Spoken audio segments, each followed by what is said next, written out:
Hi everybody, my name is Sarah, Pearls of Wisdom and Food with Keto Under 20. How are you today? I'm doing well. Well, I'm adjusting, let's put it that way. But I'm digressing for a second. Are any of you as annoyed as I am by the Bob's Red Mill grain ads? Ugh, I buy the coconut flour for thickening things like beef stews and things like that, or egg parm. With the eggplant, or the ground almond meal that I use for the fathead pizza. But all the rest of it, I mean, it's like, how ironic that every keto person that I go onto their site to see their podcast, I've got to listen to this until the 5 seconds are up so I can get to their podcast. It's totally annoying, but totally funny at the same time. It's like, Bob, if you only knew. It's like, know your audience. Go to the Weight Watchers podcast and put your little Bob's Red Mill there. You might get a little bit more profit into your company. As I said, I digress.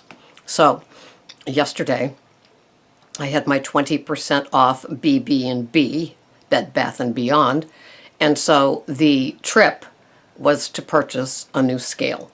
I've been using a Relic, and there are times that it is stuck at 240 pounds, and so I have to, keep stepping on it to make it go back to zero. It's a Relic, and it's not a fancy healthometer, whatever those fancy ones are. I was at my doctor's yesterday, and I stood on one. So anyway, I ended up buying a Beur, B-E-U-E-R scale. It was $29, and it has all the bells and whistles for only $29. My fat, water content, all that stuff. And of course, I don't know how long it will take me to ever figure out how to do those sort of things. I just wanted the weight. So let's just put it this way. There was an almost 9-pound difference between the Relic and this new one, and it wasn't in my favor. And so even though I've emailed a couple of my gal pals that I'm not on suicide watch, it has played with my head quite a bit. And, there are parts of me that always think, maybe I'm getting up in the middle of the night and having some of Greg's stash, his sugar and carby stuff. But alas, I know I'm not. So then we're due this huge blizzard, quick, go out and shop later on today. And the rest of the New England is getting socked with a snowstorm, but they've put blizzard on the Cape. So it'll be interesting, especially because I go into work for an extra shift tonight at midnight. So, oh boy. Anyway, so anyway, I've always had this feeling that, and it was very odd because I was walking today, and every car that drove by sounded like one of those heavy excavation trucks. And I'm thinking it has something to do with the barometric pressure or something like that. Really, seriously. And then I checked the calendar, and there's a new moon or a full moon tomorrow. And so, that has something to do with it, I'm hoping. I haven't done anything different. I really haven't.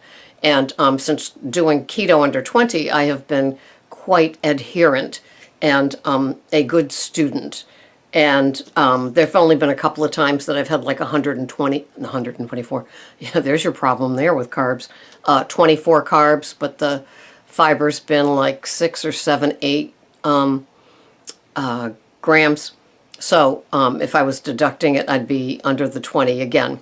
So anyway, so here I am with my almost 9-pound difference. And, see Sarah, Pearls of Wisdom and Food with Keto Under 20. Watch what her brain is doing. You talk about a hamster wheel.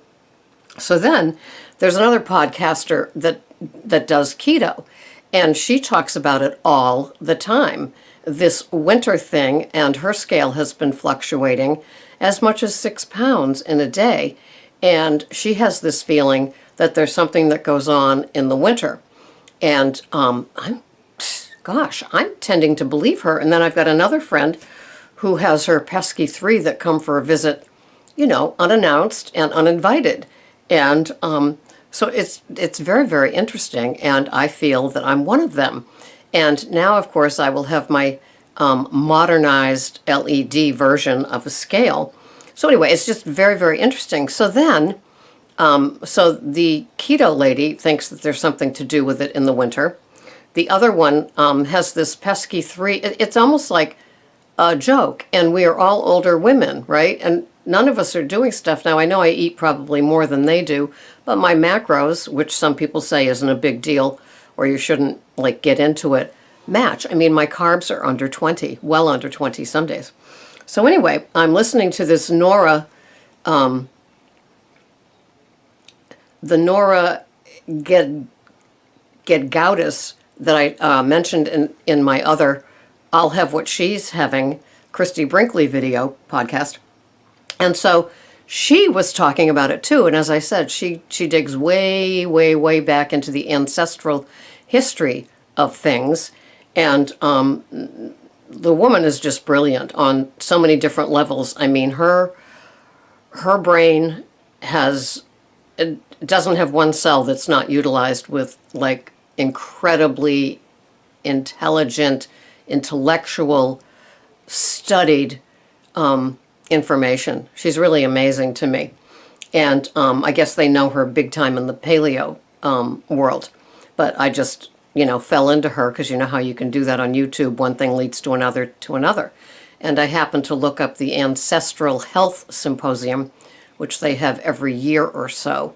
And there she was, and it looked really interesting. And today I watched her podcast on carbohydrate craving and supplements that you can take to help with that, as well as, obviously giving up the sugars and grains, but how too much protein can turn to a sugar, which can kick off the cravings for carbs again. Absolutely amazing. But she mentioned, now hunters and gatherers, you know how they plump up like bears do before they go into hibernation. So she was talking about us, we human beings, as we, in the evolutionary way. And she said that it wasn't uncommon to think that the humans plumped up for the winter in some evolutionary way. And so doesn't that all dovetail with the other keto person feeling that there's something going on in the winter?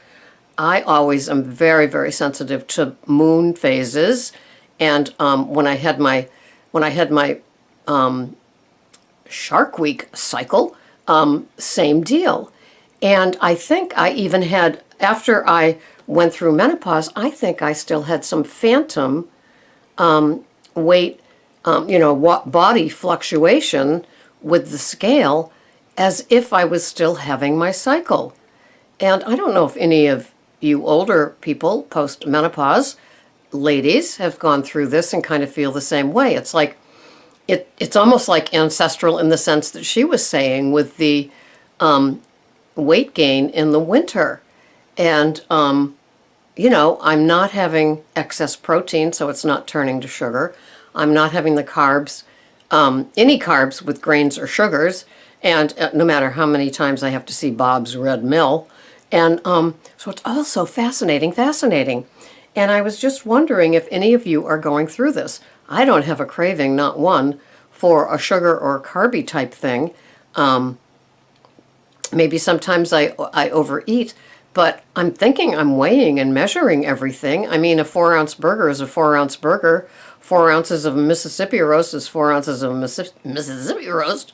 And anyway, so it's all just very, very interesting. And I am not married to the scale. I am just adjusting to this new weight thing. Yeah, of course it didn't end up in my favor where, I weighed, something almost 9 pounds less, right? So I was at the doctor yesterday, and of course I weighed in more than I always do because I've had a bulletproof coffee and 40 or 60 ounces of water by the time I get there.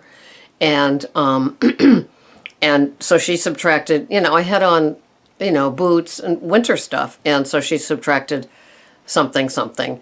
And she said, I'd like to weigh that. And it was still more, right? This was also before I purchased the scale, which, that scale was still 5 more pounds than what the new scale read. But she was going over my labs, and she said, you have the best cholesterol. I have never seen anything like this. And, we were going over the numbers.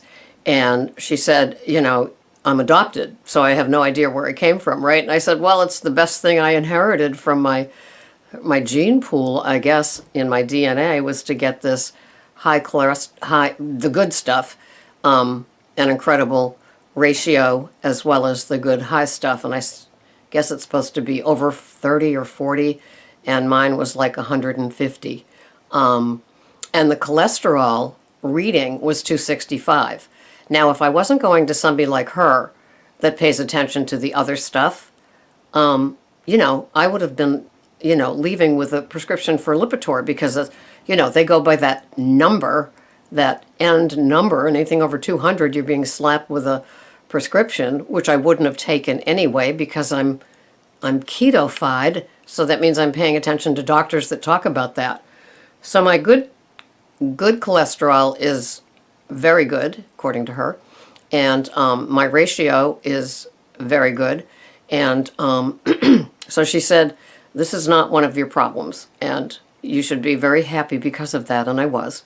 And so anyway, that was just a nice thing. And so keto works under any and all conditions with those things. And if you have labs done after you've been on a keto plan with carbs under 20, especially, for a while, you may find that your cholesterol has gone up. Well, your brain loves cholesterol. It's made with cholesterol. Cholesterol coats all of our cells, and it's needed. And the body seems to do something with the, external intake of good fats and what your body produces. And it seems to all kind of balance out. And I'm no scientist, dietitian, or any blah blah. It's just, that's the bottom line that I take away when they talk. And so I am not afraid of my 265 cholesterol reading. I love my ratio and my high good fat.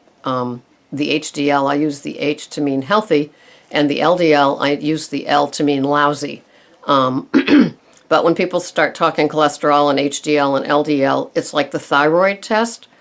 My eyes glaze over, and I'm thinking Krispy Kreme donut at this point, Not really. So that's it for the day, Pickles. It was just a very interesting day. So the good news is that my doctor would like to weigh what I weigh, and I have good cholesterol. And the bad news is that my new scale says I weigh almost 9 more pounds. So a little humor is always necessary with our food plans. And I am going to be a firm believer in my ancestral evolution, and believe that my body puts weight gain on me with less light hours. And I don't know. But I'm believing it, because it's working for me now, and that helps me with my 9-pound overnight gain with just the new scale. Oh, God. Life. Isn't it funny? Anyway, that's it for me. And if any of you have any weight gain or scale stories or belief in wintertime add-ons that have nothing to do with what your tracker says, let me know. I'm always amused, and even though it's not scientific, I'll take it today. Thanks so much for watching. This has been Sarah, Pearls of Wisdom and Food with Keto Under 20. I love it. I'm not switching it. And Bob's Red Mill, go find the Weight Watcher people that still have some sugar and grains, please, and leave us keto people out of your annoying ad before we try to get to our keto podcast. Thanks so much. Bye-bye for now.